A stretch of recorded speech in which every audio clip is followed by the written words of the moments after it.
नमस्कार मंडळी. मी रुपाली जोगळेकर आणि विचार वेदच्या इति मे मतः या मालिकेमध्ये आपलं स्वागत.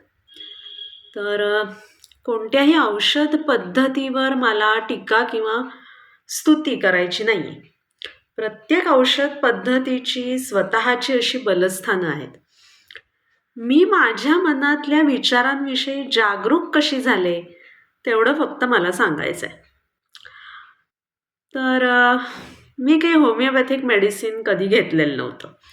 माझ्या माहेरी होमिओपॅथीची प्रॅक्टिस करणारे असे डॉक्टरच नव्हते आणि वैयक्तिक मला सुद्धा या साबुदाणा गोळ्यांचा काही उपयोग होत असेल असं काही कधी वाटलं नव्हतं.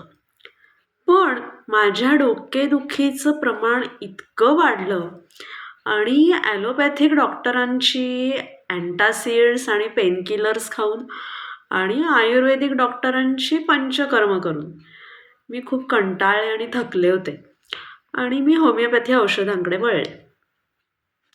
तू काय विचार करत होतीस गेल्या 2-3 दिवसात असं डॉक्टर जोशी मला नेहमी विचारायच्या. तोपर्यंत मी फक्त काय खाल्लंय गेल्या 2-3 दिवसात याविषयीच सांगू शकायचे.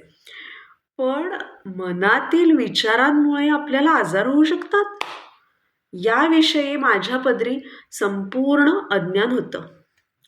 नंतर मी डॉक्टर जोशींना विचारलं सुद्धा की तुम्ही असं का विचारता की मी काय विचार करत होते. तर त्या म्हणाल्या की होमिओपॅथीमध्ये तुम्ही ज्या प्रकारे विचार करता त्यानुसार तुम्हाला झालेल्या आजाराविषयीचं आमचं औषध बदलतं. म्हणजे समजा माझंही डोकं दुखतं आणि तुमचंही डोकं दुखतं आहे, पण डोकं दुखायला सुरुवात होण्याआधी तुम्ही काहीतरी वेगळे विचार करत होतात आणि मी काहीतरी वेगळे विचार करत होते. तर तुमचं आणि माझं औषध होमिओपॅथीमध्ये वेगळं असतं. आता आयुष्यात पहिल्यांदाच मी काय खातेय याबरोबर मी काय विचार करतेय याविषयी मी सतर्क झाले. आपण चुकीच्या पद्धतीने विचार करतोय हे मला प्रथमच कळलं. सुरुवातीला मला माझ्या मनात काय विचार चाललेत हेही सांगता यायचं नाही. पण मग मी माझ्याच मनातल्या विचारांवर लक्ष ठेवायला लागले आणि त्यामुळे मला ट्रिगर्स एकदम मस्त कळू लागले आणि मग डॉक्टरांचं औषधसुद्धा मला अगदी छान लागू पडायला लागलं. मग मी ज्ञानेश्वरी वाचली, ऐकली, उतरवून काढली.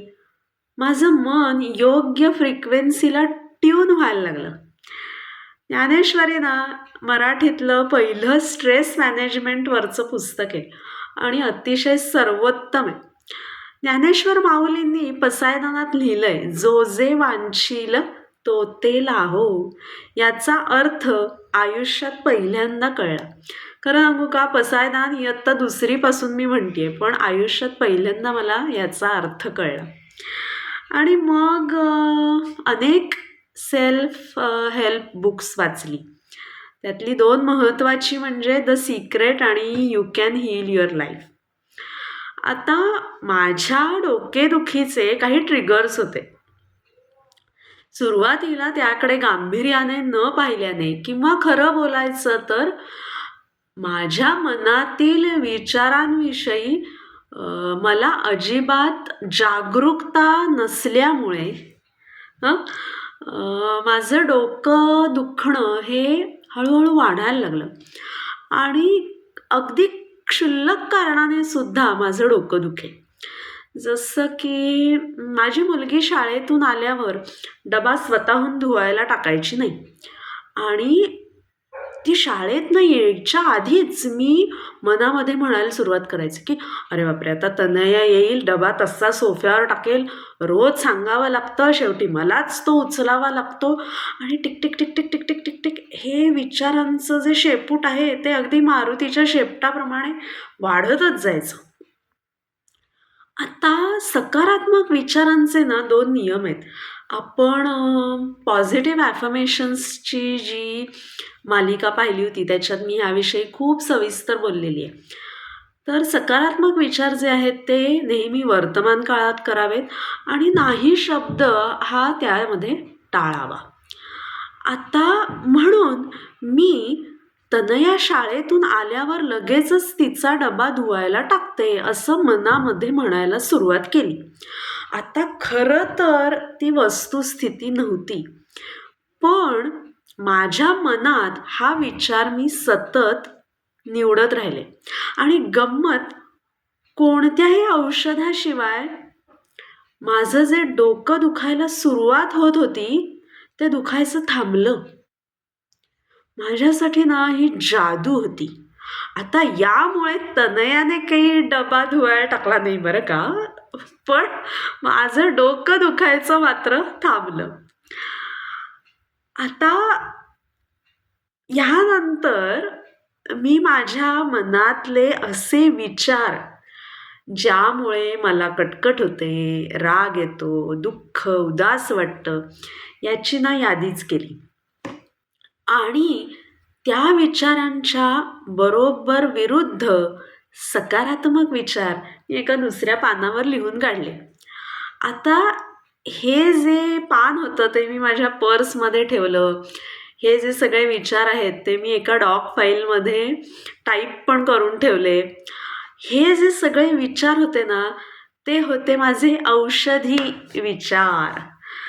आणि त्यानंतर जवळजवळ 80% वेळा मी माझं डोकं दुखणं या औषधी विचारांमुळे थांबवू शकू लागले.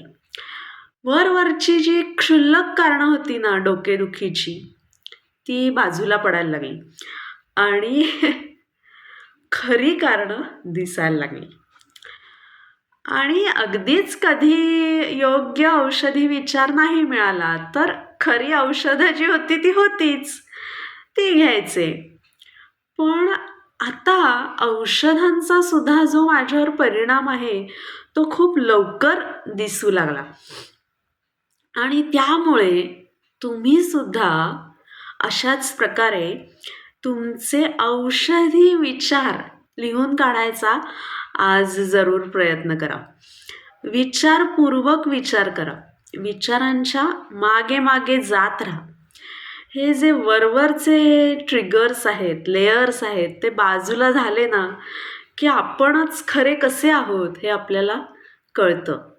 हे जे औषधी विचार आहेत ते कसे लिहायचे याविषयी सविस्तर जी माहिती आहे ती मी पॉझिटिव्ह ॲफर्मेशन्स या मालिकेमध्ये आधीच दिलेली आहे. प्लेलिस्टमध्ये जाऊन तुम्ही त्याची प्लेलिस्ट बघू शकता. त्यामुळे आज तुमचे औषधी विचार लिहून काढायचा जरूर प्रयत्न करा. तुम्हाला खूप खूप शुभेच्छा. हा व्हिडिओ आवडला, उपयोगी वाटला तर जरूर लाईक, शेअर आणि सबस्क्राईब करा. धन्यवाद.